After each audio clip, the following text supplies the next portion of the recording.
Como hemos estado viendo en el primer capítulo lo que es balance del líquido, bueno, el metabolismo del agua, los compartimientos, sus divisiones, ahora lo que vamos a hablar es enteramente de lo que es la parte extracelular, lo que es desórdenes de balance del sodio.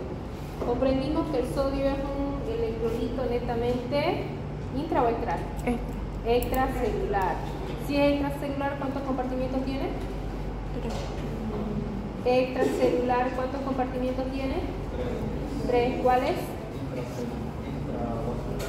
No, intersticial y transcelular. Transcelular, Plasma e intersticial. plasma y el intersticio. Plasma o intravascular, pongámoslo así ya. Cuando hablamos de esto, entonces sabemos que es el 4%, lo que es el 12% y el 4%. Ahora, hablando de la parte extracelular, vamos a hacer énfasis nuevamente en lo que es la parte del líquido electrólico. Recordemos que también actúa como efecto termostático y sabemos que tiene su división y que ocupa en la parte de los órganos de la parte transcelular.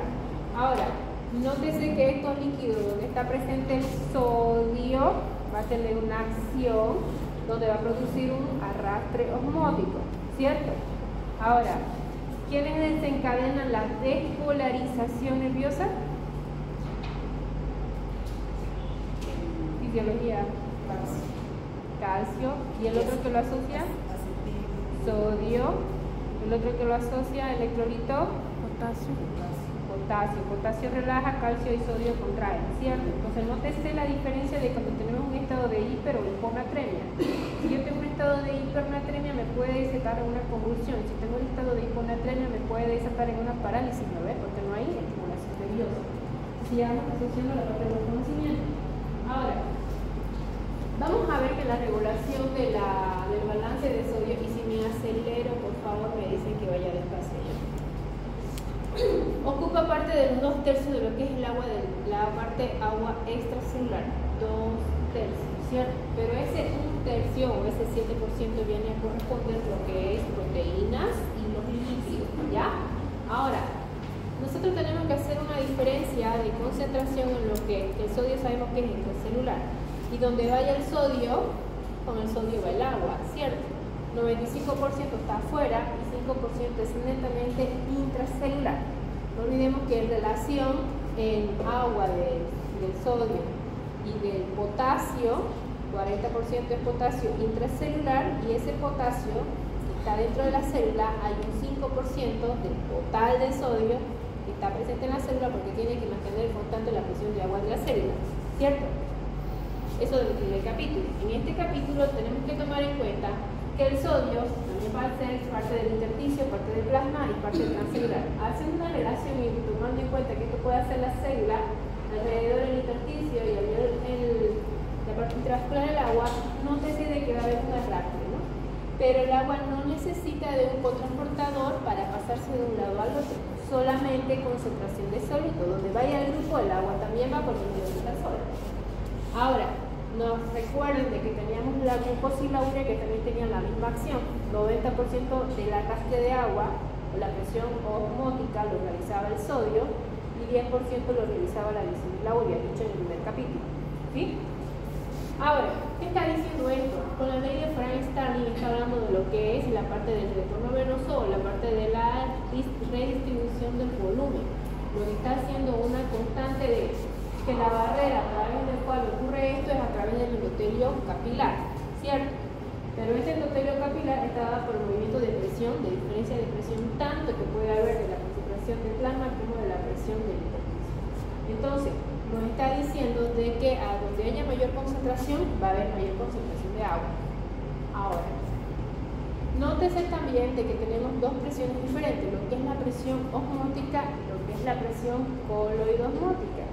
La coloidosmótica sobrepasa en acción a la osmótica porque tiene mayor fuerza de efecto de arrastre de agua.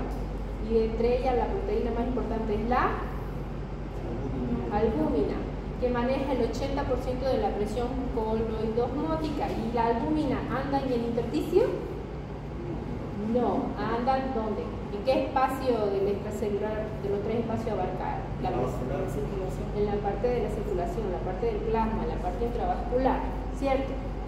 Ahora, dice 80% que está presente en intravascular. ¿Y el 20% dónde creen que está? Bueno, hay que darle un porcentaje de un lado, no tenemos que ver la otra parte, ¿no? Nosotros tenemos que quedarnos ahí cortito.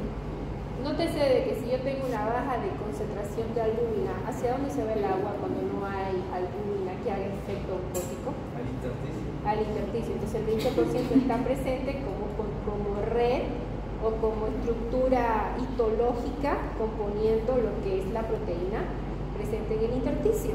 ¿Se acuerdan cuando revisaban histología, mencionaban las proteínas?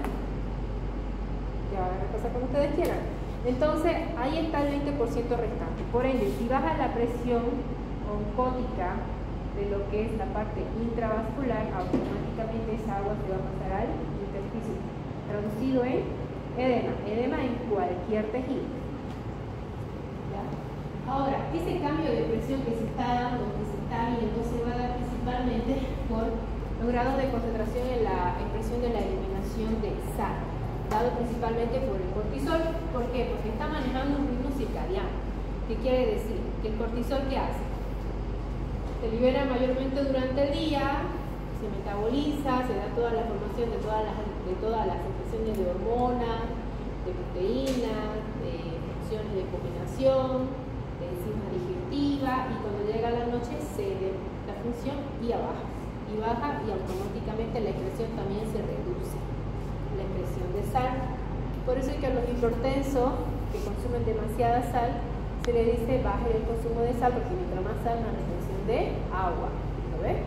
Y al haber menos sal, menor retención de agua. ¿Por qué? Porque va a ser una redistribución de agua el consumo exceso de la sal, ¿ya? Ahora vamos a ver para dónde va esto que queremos decir. Cuando hablamos de esto, de los cambios, tenemos que tomar en cuenta que hay cambios que generan la concentración de la homeostasis tanto de un lado como del otro lado. Ahora, este esquema prácticamente se reduce en todas las patologías, en la fisiología y fisiopatología que tenemos que saber y saber dominar, ¿ya? Tenemos mediadores o sistemas mediadores y sistemas o mecanismos sensitivos, ¿ya? Si se fijan bien, todo esto está dado por puros receptores y esta parte de acá está dado puro hormonas o sustancias que van a desencadenarse por efecto de estos, o estos van a desencadenar a estos, viceversa, porque así se maneja la vida.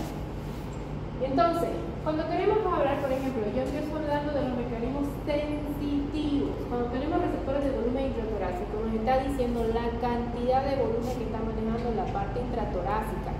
Es decir, como el hecho de inclinarme, si no me va a sofocar, o hacer una presión positiva o presión negativa, el sumergirme bajo el agua va a hacer que se expanda, se reduzca la cantidad de expansión del pulmón, y este va a traducirse como en aumento de la vascularidad o disminución de la vascularidad por la vasoconstricción o la vasopresión que genera estos cambios de presión. Si yo me tiro del avión en un paracaídas, sucederá lo mismo. Entonces, nos está dando una señal automáticamente a través de la parte capilar pulmonar de que va a haber cambios de presión. Pero no solamente va a desatarse la parte capilar, también van a ser las otras que se van a dar como reacción en cadena. Ahora, estos vasoreceptores que están presentes a nivel intratorácico también van a mandar señal o estimulación nerviosa a la parte de la aurícula derecha. La aurícula derecha, si bien se da el efecto de la contracción y por la despolarización del nudo sinusal al ventrículo, al nódulo auriculoventricular, lo que va a hacer es que también se libere esa sustancia que es el péptido natriurético auricular, ¿cierto? Ese péptido no se desata por una estimulación nerviosa autónoma, se desata por una estimulación por dilatación a nivel de la aurícula derecha. ¿Por qué? Porque si recibe más volumen, significa que va a liberar la hormona. ¿Para qué? Para que mande señal directa a este lado de acá, en la parte intratorácica, para decir que va a haber una sobrecarga, porque el pulmón, si soporta esa sobrecarga, puede tratar de bombearlo aumentando la fuerza de contracción. Pero si hay una falla a nivel de las válvulas, puede haber retorno, ¿no? Y producir lo que son las insuficiencias cardíacas o de derecha o izquierda. Y eso nos puede traducir o en edema agudo del pulmón o en una ascitis. Entonces, vamos dando por ahí. Luego van los receptores arteriales.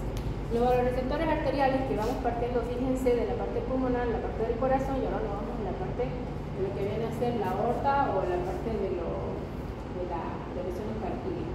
Ahí nos va a dar directamente la parte de la yugular, que también va a dar una respuesta o señal nerviosa a la distensión de la capacidad de volumen que está provocando el bombeo excesivo o disminuido, es decir, va a decir que hagan vasoconstricción o vasodilatación para amortiguar el exceso de volumen líquido. Ahora, estos receptores arteriales también van a mandar señal nerviosa tanto por el volumen intratorácico como por la vasopresión desencadenada por los grandes vasos hacia las arteriolas aferentes y diferentes a nivel renal, lo que va a decir que la arteriola a nivel renal o prerrenal principalmente se abra para fomentar la vasodilatación, y en este caso van a decidir si van a aumentar el exceso de diuresis o van a reducir la diuresis para retener o eliminar la orina, y en eso se va a traducir en la polinuria, la polaquiuria, el número de frecuencia de diuresis, lo que va a ir traduciéndole al paciente en la clínica. ¿Se va entendiendo? ¿Sí?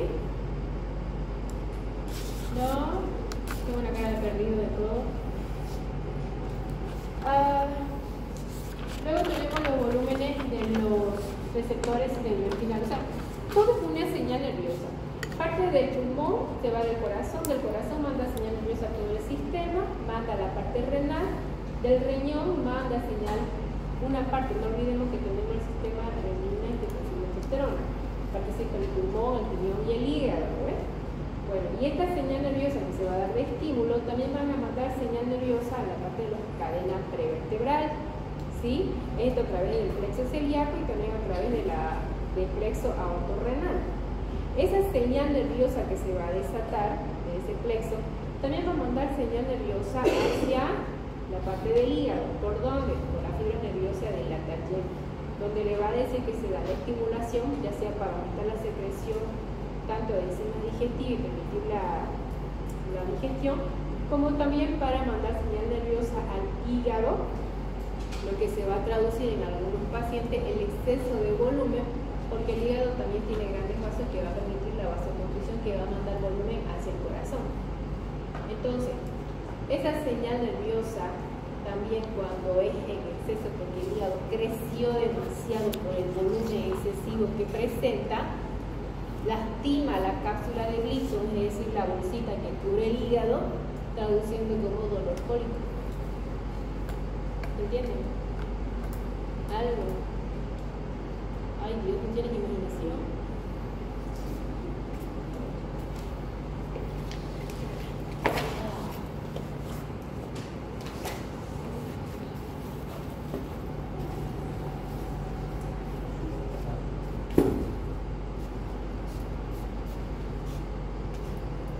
Traten de dibujar lo que estudiamos.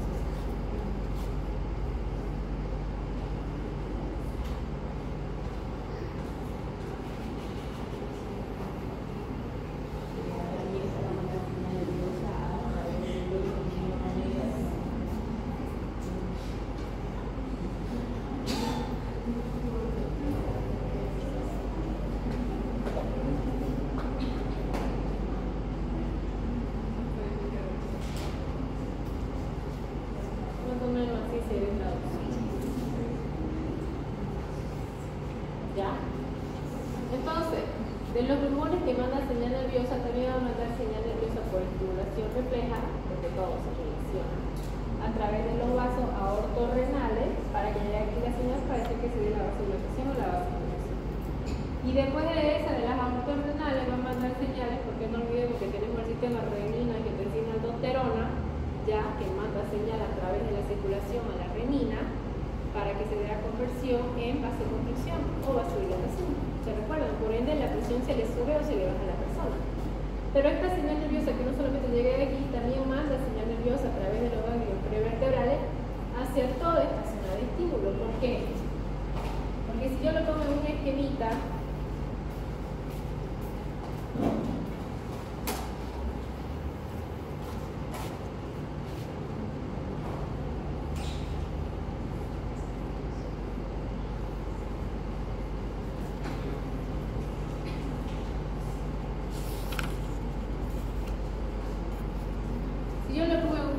ahorita, las fibras nerviosas que bajan del demográfico, el décimo par craneal que baja por a través del diafragma, de los paralelos del esófago hasta pasar el cardias, ¿no ves?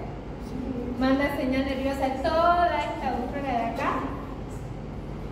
Se llaman las fibras de la taller. Tenemos anteriores y posteriores, que también manda su inervación a toda la zona intestinal, que también manda su señal a toda esta parte de acá para que diga, el hígado elimine la bilis, la vesícula se contraiga y elimine la bilis, el páncreas se contraiga y se elimine el jugo pancreático, la cámara gástrica que automáticamente manda una señal de todos esos códigos para la digestión. ¿Sí? ¿Se capta? Sí. Ay, por Dios, ya.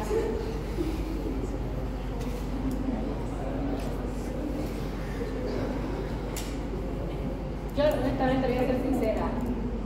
Cuando yo atiendo a un paciente, le explico toda esta cosa para que cuando yo le diga por qué se le eleva la bilirrubina, no me jodan porque no se le informó. Y si tiene algún libro, alguna duda del libro, consulten, pregunten. Mientras yo más enseño, más yo aprendo. Entonces, anatomía, fisiología, fisiopatología. ¿Ya? Ahora, vamos con los receptores cerebroespinales. Esto automáticamente, como tiene sobrecarga de volumen y de aquí pasa a través del arco aórtico hacia la circulación principal de los cerebroespinales que llegan al polígono de Willis al cerebro, ¿ya? No olvidemos que tenemos también los ventrículos laterales del cerebro que tienen las células principales, ¿ya? Que son las que producen los líquidos cefalorraquídeos. Y que cuando el cerebro y el corazón, sobre todo el corazón, se contrae, automáticamente manda un impulso capilar hacia el cerebro donde el ventrículo se mueve y pueden identificar el exceso de volumen, pudiendo decir que se produzca o no se produzca demasiado líquido cefalorraquídeo a nivel central. Y si estamos ahí cerca del líquido de la ventrículos laterales para el líquido cefalorraquídeo, no olvidemos que tenemos la glándula de la hipófisis, que está ahí de vecina. Y la hipófisis que hormona producida para la diuresis, la vasopresina, la hormona antidiurética para favorecer o reducir la producción de la eliminación de diuresis, que avanzamos en el primer capítulo, ¿cierto? Y los receptores tisulares, la vasoconstricción periférica, que son los que van a indicar si tienen exceso o reducción dependiendo de la estimulación nerviosa sensitiva para reducir la vasoconstricción. Ahora, este sistema nervioso simpático vuelve automáticamente a desatarse todo esto de acá. Al estimularse esto va a decir automáticamente si tiene demasiado líquido volumen, va a producir que se abran los capilares para eliminar el exceso de líquido traducido en poliuria. ¿Sí? Ahora, si esa aldosterona se está eliminando, puede o no que estimula a nivel sistema nervioso, el sistema angiolina que menciona aldosterona, donde se va a traducir en el control de la presión arterial o el control de la diuresis también.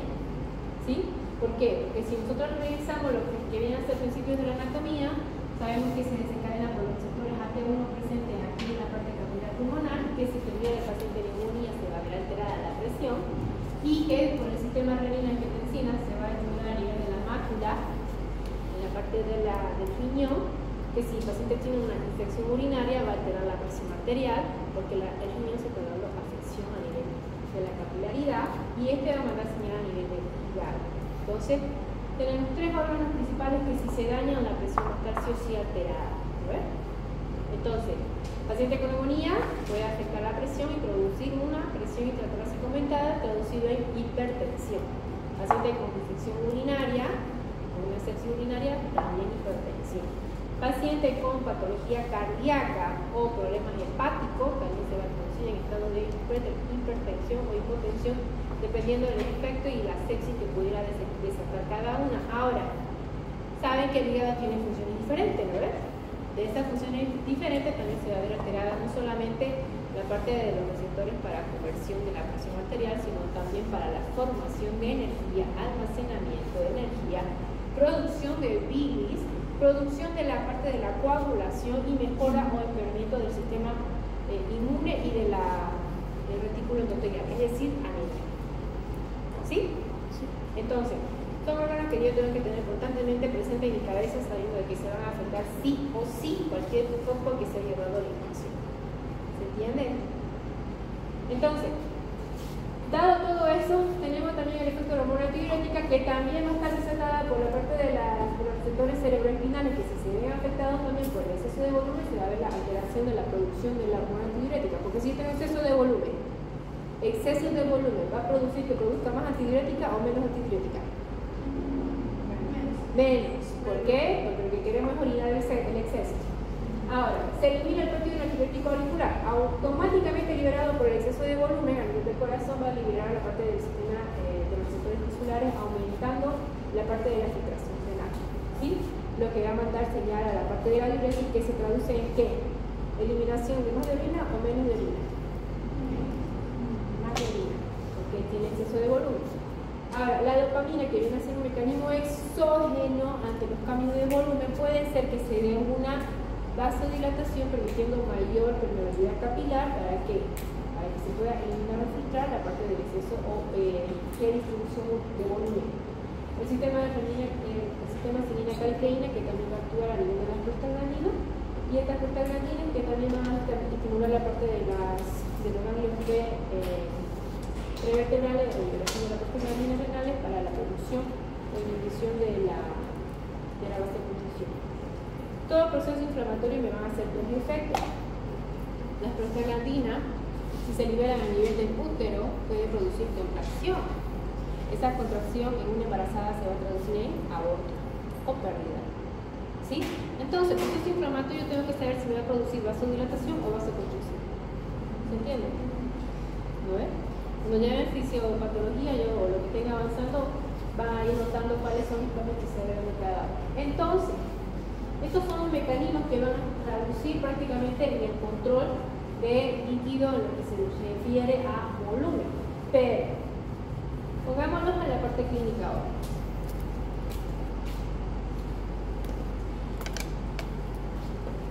Ok, vámonos ahora a traducirlo y plasmarlo más en la parte física. Si yo tengo aumento de volumen extracelular, exceso de sodio, concentración y me va a arrastrar bastante concentración de volumen. Entonces, en la parte intravascular, hipertensión. El signo de Galo, que es el que se escucha en el corazón cuando hay sobrecarga de líquido. Congestión hepática, un hígado hinchado. Y si tengo demasiada hinchazón en el hígado, este líquido exceso se va a liberar hacia el espacio virtual, traducido en ascitis.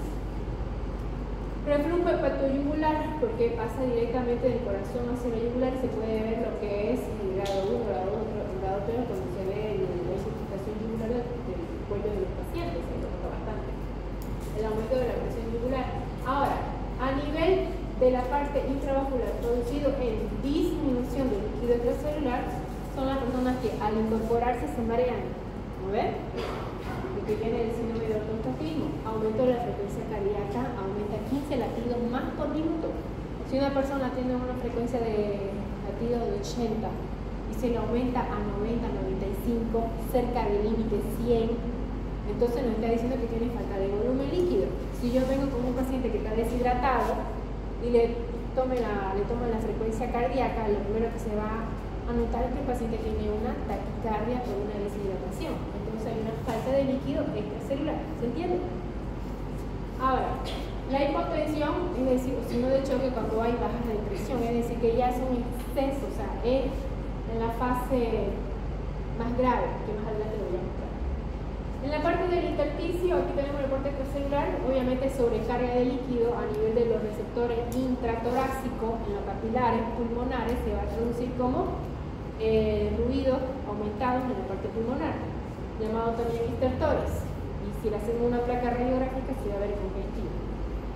Y edema de fobia en las extremidades, obviamente cuando se le hunde el cuerpo de los dedos. También hay disminución de la piel en el caso de líquido extracelular reducido, donde hay una turgencia, la quiere decir que ustedes le hacen el signo del pliegue y ese pliegue baja suavemente, entonces ya es un grado de deshidratación. En la parte transcelular no menciona mucho la parte del aumento, pero sí en la parte de la cítica que ahora lo menciona. Y tenemos en la parte de disminución de líquido extracelular, me lo menciona como la mucosa seca y la disminución de la presión intraocular, es decir, los ojos se ven más chiquitos y por ende se ven esta parte de la órbita más deprimida, o onda, o sea, hundida, no sé cómo dicen ustedes. Entonces, cuando hablamos de una persona en ese estado, podemos decir que a simple vista tenemos un paciente que puede tener un exceso de líquido o una disminución de líquido. ¿Se comprende? Solo a simple vista. Ok. Ahora, cuando hablamos de estados de hiponatremia, tenemos que identificar que hay ciertas cosas que notarse en un estado de hiponatremia isovolémica, hipervolémica o hipovolémica. ¿Ya? Y esto se va a notar también en estados de hipotónico, hipertónico o isotónico. Quiere decir concentraciones iguales de sodio. ¿Ya? Ahora, nosotros tenemos en cuenta de que el sodio tiene una concentración aproximadamente de 135 a 145 y decimos hipotónico o hiponatremia, bueno, principalmente hiponatremia, cuando tenemos una baja concentración menor a 135. Es decir, que si yo tengo un paciente que viene con un sodio de 133, ¿qué es? Una hiponatremia. ¿Ves? Si viene con 134, es hiponatremia. Ya, y si está 135,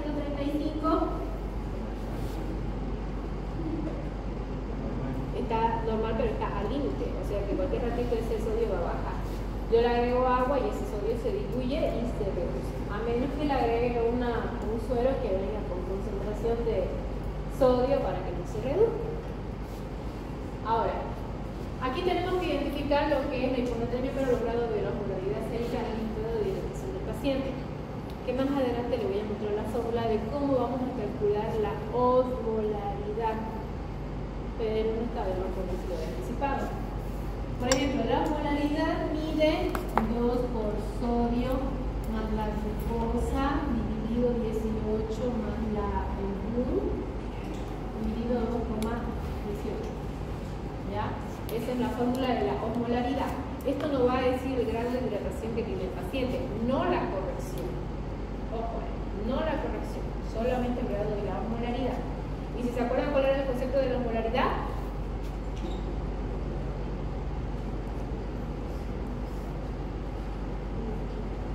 ¿Cuál es la definición de la osmolaridad? Es la cantidad de sodio por... ¿Qué es la osmolaridad?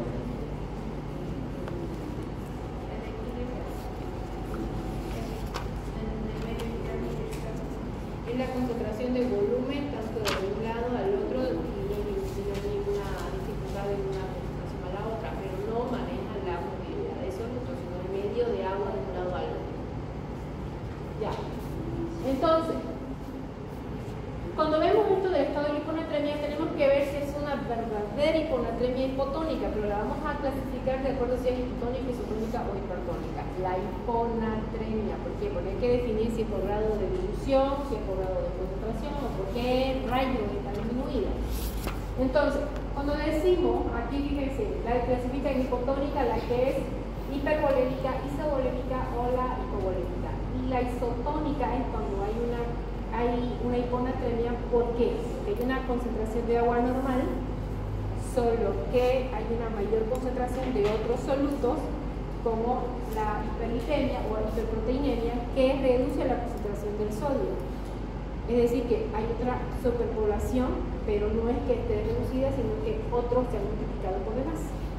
Y la hipertónica, que es la hipertónica cuando hay lo mismo, pero con hiperglicemia o infusiones de otras sustancias externas como el mannitol o la lisina, es decir, contraste o sustancias hipertónicas que sí, digamos, van a aumentar la concentración de esos solutos, pero no va a reducir la concentración del sodio, pero su concentración en relación a los demás se va a reducir.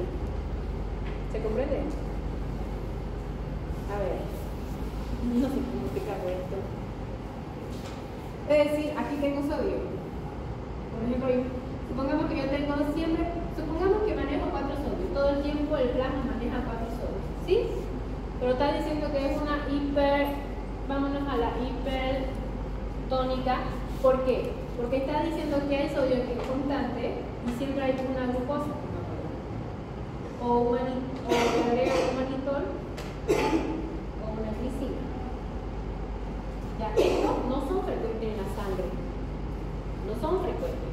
Lo que sí son frecuentes en la sangre son estos de acá, pero pero si yo le agrego un estado de hiponatremia porque hay una concentración hipertónica, es porque hay demasiada glucosa, ¿ya? Y si yo le agrego manitol, que es un medicamento, le agrego manitol, más manitol, entonces no es que esté reducida la concentración del sodio, sino que hay otras cuestiones que no estaban presentes en el plasma que lo han aumentado más. La hipertonicidad, no el sodio. ¿Se comprende? Con la isotónica, pero por los lípidos y las proteínas menciona lo mismo. Pero cuando hablamos de una hipotónica, está hablando de la cantidad de volumen dilucional, es decir, que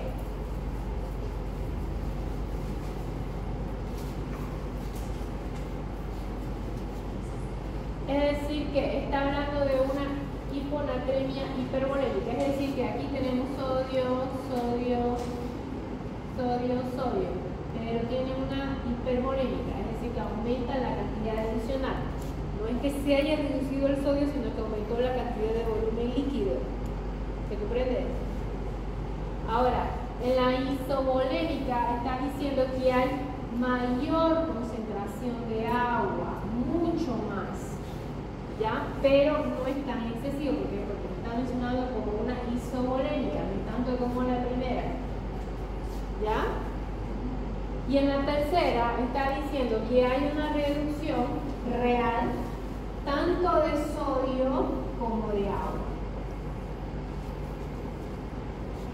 ¿Entiendes?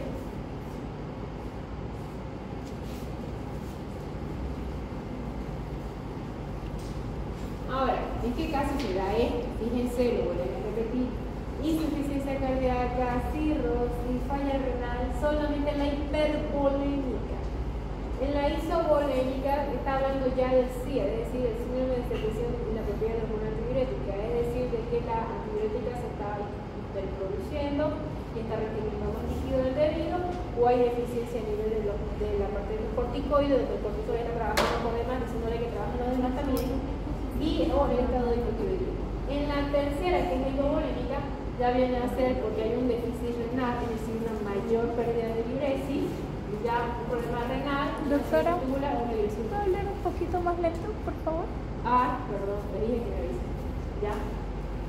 Y cuando pierde líquido por una hiponatremia, hipovolémica, pero extrarrenal, es decir, cuando pierde por vómito, por diarrea o por un tercer espacio, ya sea una peritonitis, entonces ya ahí está hablando de una hiponatremia hipotónica, isovolémica. ¿Sí? Entonces está perdiendo todo eso. Ahora, quedó un poco claro el esquema, pero no tienen eso mismo igual.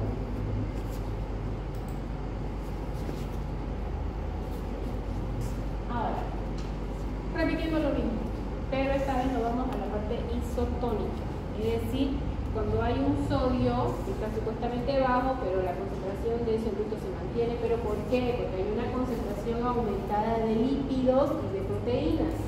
¿Ya? Esto se ve que la molaridad normal del agua se mantiene, pero la concentración de soluto que dijeron que era de 7% se ha visto aumentada.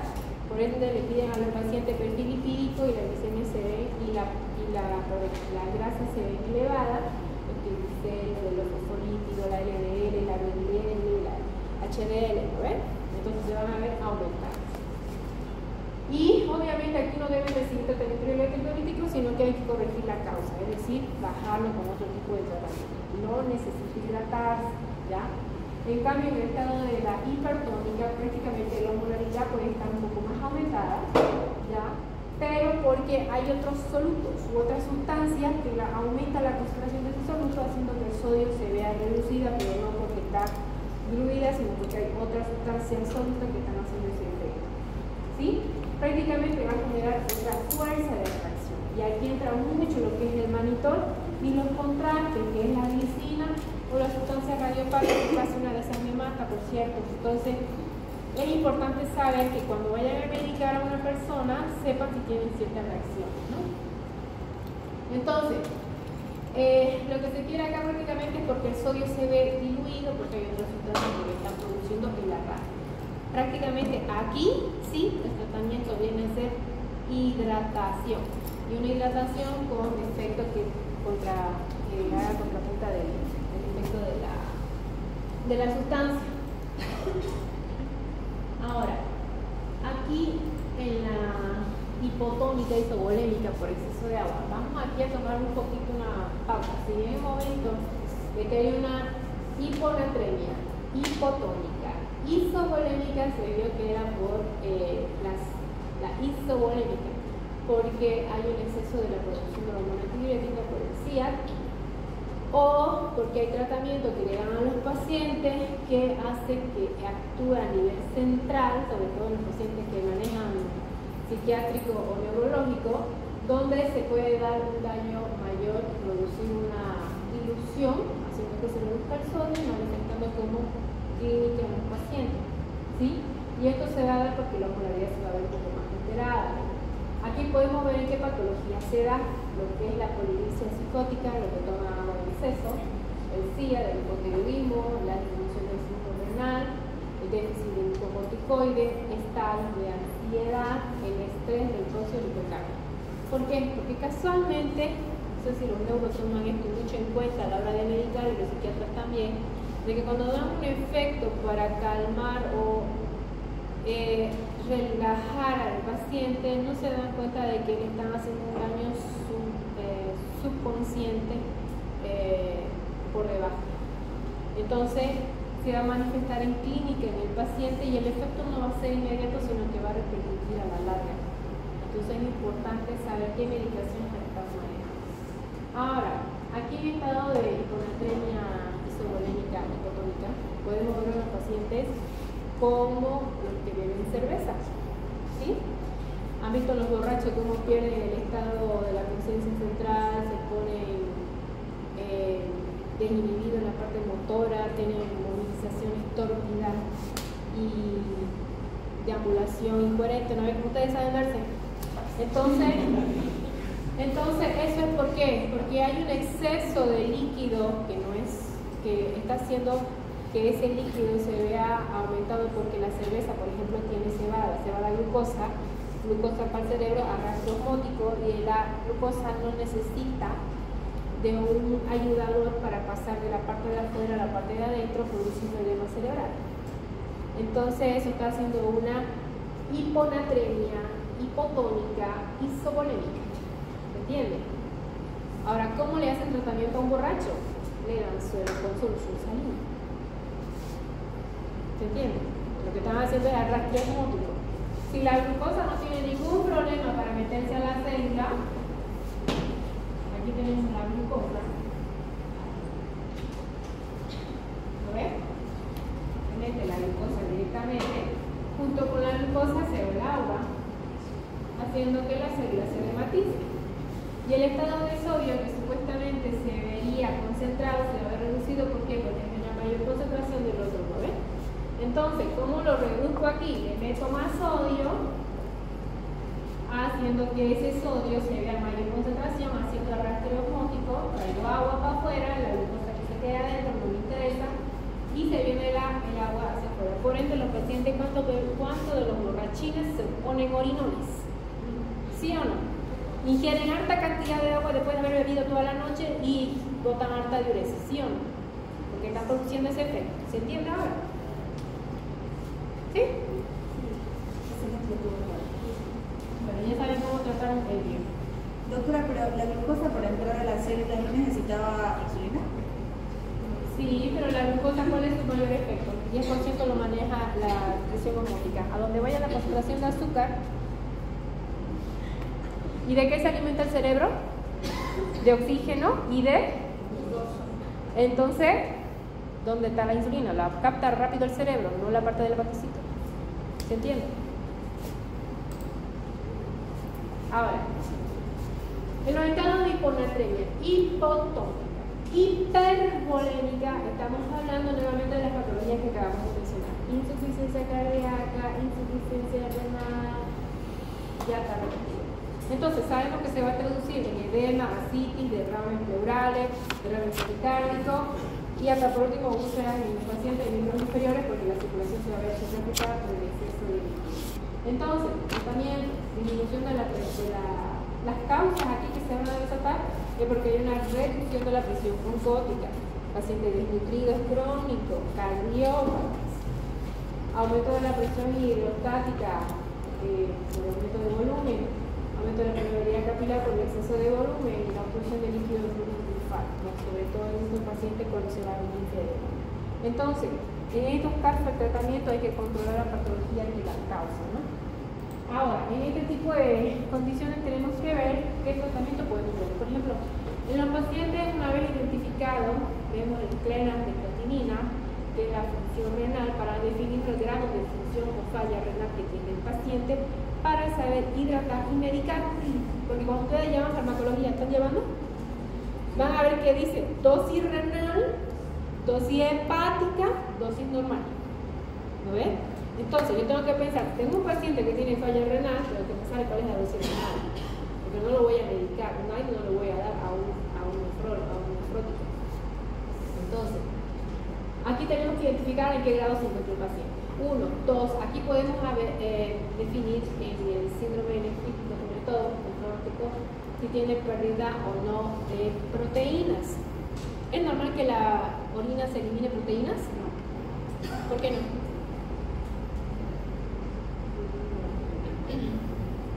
Porque los poros de la membrana capilar de los glomérulos son de carga diferente, aunque sean proteínas más grandes. Es chico, supuestamente la fenestra, pongámosle así, la fenestra de filtración es más pequeña en relación al tamaño de la proteína. Pero si la proteína se está dando por la orina es porque hay una falla de la permeabilidad capilar. Entonces, hay que corregir todo eso. Ahora, ¿cómo lo corregimos? Manejando la enfermedad de base, corrigiendo la parte del sodio, la proteína prácticamente y restricción hidrosalina. Es decir, ¿para qué le voy a dar sal a una persona que no puede eliminar bien la orina? ¿No ves? Porque la sal retiene agua. ¿Y un paciente renal orina? ¿Un paciente renal puede orinar tranquilamente? Y si tiene falla renal, ¿qué va a pasar con el exceso de agua? ¿Lo va a orinar o no? Y se va a traducir en encharcamiento. ¿Sí? Entonces el uso aquí para estos pacientes es diurético. Hay diurético de variedad, diurético de asa, diurético de semilla, diurético de cielo, lo que quieran usar. En la parte cardíaca, que sí va también de la mano por el uso de diuréticos, pero hay que tomar en cuenta cuáles son los efectos. El corazón tiene 4 funciones principales, ¿no? El uno es inotrópico, spasmotrópico y no me acuerdo los otros 2. Pero la parte inotrópica se encarga de la fuerza de la contracción muscular. Entonces, aquí tenemos que ver, cuando tenemos una sobrecarga muscular o una auricular, tenemos que ver si ese músculo tiene fuerza para hacer la contracción. Y algunos médicos le dan medicaciones que ayudan a tener fuerza de la contracción para eliminar ese bombeo y que no se libere el péptido natriurético auricular. ¿Ya? Restricción, obviamente, de agua y de sal en estos pacientes porque son cardíacos, ya no porque tengan problema renal, sino porque el exceso de sal en un paciente cardíaco retiene mucha más agua, ¿no ves? Y el corazón, que está fallando su bombeo porque no contrae adecuadamente, hace que fluya líquido hacia el pulmón o hacia el hígado, traduciendo en edema pulmonar o cirrosis hepática. ¿Se entiende? ¿No es fácil? Entonces tenemos que tener mucho cuidado. Y el uso de los diuréticos igual en un cardíaco, pero este va a orinar. El cardíaco va a orinar. Y la disminución de la resistencia capilar es decir, reducir los líquidos prácticamente. Ahora, estábamos mencionando hace un momento la parte de los estados de oxidativo, hipotensión y desencadenado en shock. ¿Ya? Aquí